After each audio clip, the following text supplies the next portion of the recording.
Maggie Foster, I had to admit, looked exuberant as she held onto shopping bags, her fingers deftly sorting through the clothing rack at the polo store at Tanger Outlets at the National Harbor. She carried herself with the air of someone who believed she was the most gorgeous woman on the planet. I was checking out a dress when I glanced over and recognized her. I had to stop and do a double take. Maggie? I moved toward her, my eyes fixed on her. I called her name again, and Maggie almost leaped out of her skin when she heard my voice. She recognized my voice but couldn't place it right away. Maggie Foster, I said, approaching her. Maggie stopped and looked into my face, expressionless. Of course, she remembered me. I was the most popular girl at Friendly High School, class of 2010. I was the same girl who ruined her life. I gave her the same evil, teasing smile I used to give her in high school. It's me. Netta. Maggie looked like she was standing in the presence of an evil but beautiful ghost. Yeah, I remember you, Netta. I fell back, laughing, the same awful way I laughed at her back in high school. Maggie was one of my most well-known victims, although I had to admit, she was just as popular as I was. Maggie stared down at my tiny, petite body, not finding anything funny at all. Oh my God, Maggie, you haven't changed. You still look the same girl. You haven't changed much either, Maggie said, biting back. The way she was eyeballing me almost made me laugh. I was sure she remembered the way my crew and I used to tease her. Still a little scrawny thing. Yeah, but I'm still the prettiest girl in school. Maggie squinted and frowned, looking at me like she was disappointed or something. Still the prettiest girl in school? Netta, we graduated 10 years ago.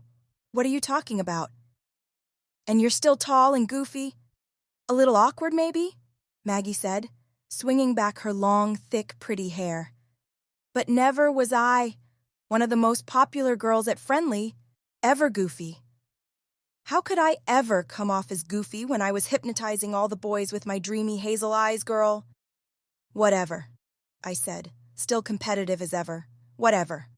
Maybe one of the smartest girls in school. A little popularity going with Craig Blackburn. But definitely the goofiest.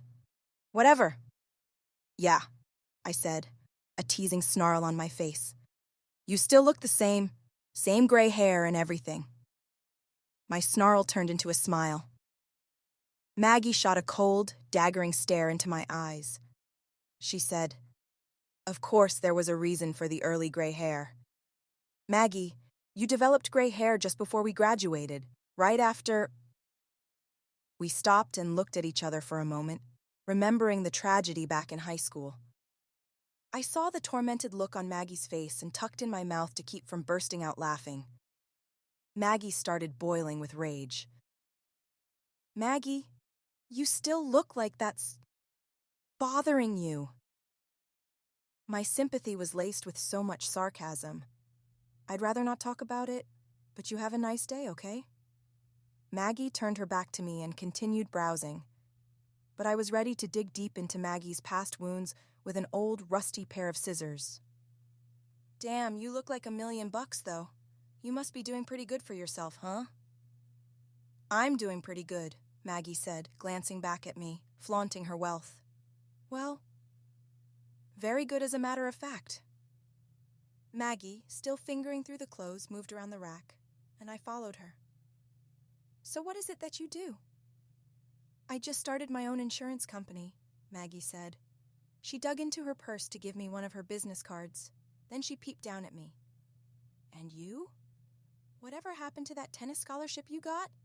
Did it wash away in college with all the booze, vomit, and used condoms? Maggie was spitting a little sarcasm of her own, giggling like an evil witch. No, I teach tennis to kids, I said, looking over her business card.